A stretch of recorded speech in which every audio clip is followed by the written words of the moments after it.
Looking up at the night sky, it's really hard not to be amazed by just the sheer numbers of stars that you can see. And each one looks pretty much the same. And none of them look like this or like this.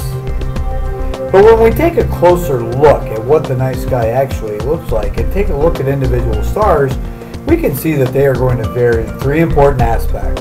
They're going to vary in their temperature, in their brightness, and most importantly, their size. Some stars are as small as the moon itself, where other ones are larger than our entire solar system. I like to compare it like looking at a forest.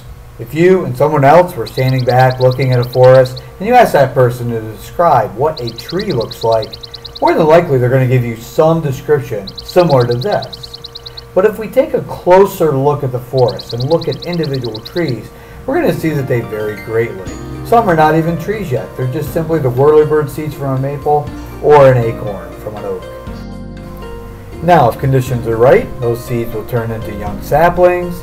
They will grow into mature trees, which makes up most of the forest, some even extending 100 feet into the sky or more. And then eventually, they will die and become still part of the forest, but take on a totally different role.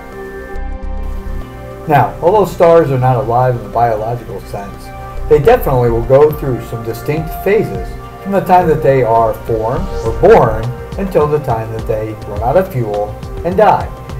This is the life cycle of a star. Stars begin their life as nebulae. Nebulae are large clouds of dust and ionized gases such as hydrogen and helium.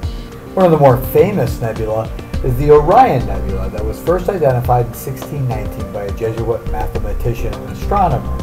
But some say that the Orion Nebula was seen as far back as the ancient Mayan civilizations and used as part of their explanation for their creation. The particles of dust and gas in these nebulae have enough gravitational pull that they start to condense. As the nebula condenses, it also becomes hotter. As it becomes hotter, some of the atoms are traveling so fast that they undergo fusion and start creating their own energy. This is what's known as a protostar. And as more and more of these atoms undergo fusion, the star develops into the main part of its life, a mature star known as a main sequence star. This is what our star, the Sun, is currently in. How long the star burns its energy depends on its mass. Ironically, the more mass it has, the shorter the lifespan of the star will be, because the quicker and the more intense it will burn its fuel. As it reaches the end of its life, as the fuel goes away, the gravitational pull becomes less and these stars start to expand. Medium-sized stars such as our Sun will expand into what's known as a red giant, where really massive stars will expand into what's known as a red supergiant.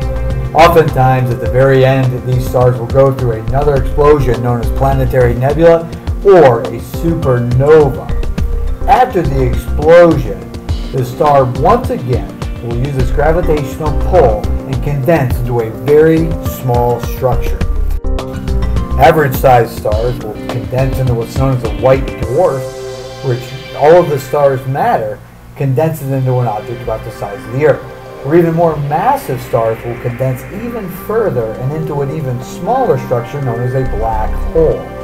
Black holes have so much matter in them in such a small area that their gravitational pull is so great that not even light can escape, thus giving them the name black hole. Our objective for today is to take a look at the life cycle of stars and see how the star's characteristics change and how it directly relates to where it would be placed on a Hurtzsprung-Russell diagram, such as the one seen here.